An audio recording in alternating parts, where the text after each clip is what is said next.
Oke, baik. Kita lanjut ke soal nomor 3. Nah, jadi untuk soal nomor 3 ini, indikator soalnya adalah diketahui atau diberikan data tentang keadaan seorang nelayan yang berada di laut.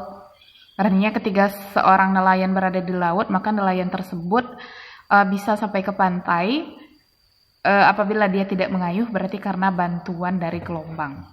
Nah, diberikan data waktu yang dibutuhkan gelombang untuk bergerak dari puncak ke lembah. Waktu yang dibutuhkan untuk suatu gelombang bergerak dari puncak ke lembah, kemudian jarak antar puncak. Siswa diminta menentukan waktu untuk mencapai pantai dengan jarak yang diketahui. Nah, apabila kita disuruh untuk menentukan waktu untuk mencapai pantai, sedangkan jarak pantainya sudah diketahui. Nah, di sini kan kita tidak diberikan persamaan umum gelombangnya. Berarti kita bisa mencari waktu yang dibutuhkan untuk mencapai pantai sama dengan kecepatan dibagi waktu. Waktu yang dibutuhkan untuk mencapai bibir pantai adalah jarak per waktu, atau ini adalah rumus umum GLB. Jadi S sama dengan V kali T. S ini adalah jarak, V ini adalah kecepatan, kemudian T ini adalah waktu. Nah, sekarang kita diminta untuk mencari T, sedangkan yang diketahui baru S. Jadi kita butuh satu persamaan lagi, yaitu V. Nah, bagaimana cara kita mencari V? Kecepatan rambat dari gelombang adalah bisa kita tentukan dari V sama dengan lambda dikali F. Oke. Kecepatan itu sama dengan panjang gelombang dikali frekuensi. Nah, sekarang yang diberikan data pada soal itu adalah waktu yang dibutuhkan gelombang bergerak dari puncak ke puncak. Nah, kita gambarkan. Nah, misalnya, kita ulang saja lagi. Misalnya ini puncak, kemudian ada gelombang, ini lembah, sampai ke puncak lagi. Nah, ini puncak lagi.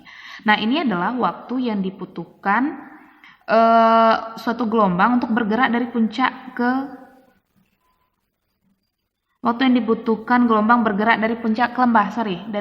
lembah.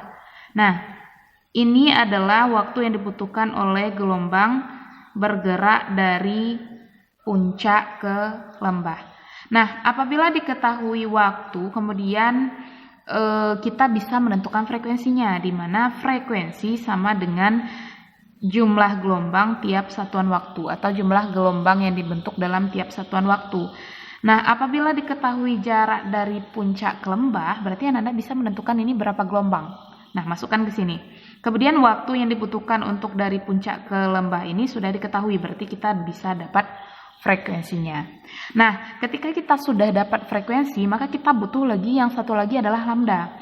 Lambda ini adalah panjang gelombang.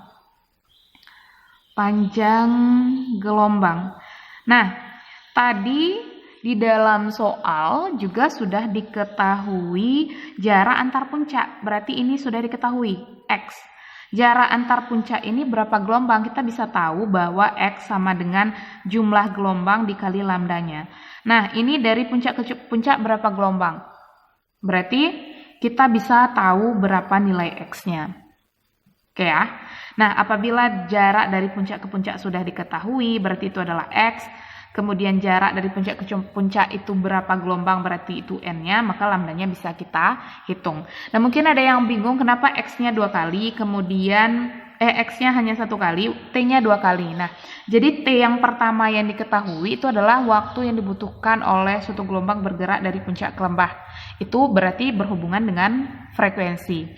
Sedangkan waktu yang kedua yang diketahui di akhir soal itu adalah waktu yang diperlukan oleh gelombang apabila jaraknya bukan hanya dari puncak ke lembah, tetapi waktu yang dibutuhkan oleh gelombang untuk sampai pada suatu tempat yang jaraknya sebesar S.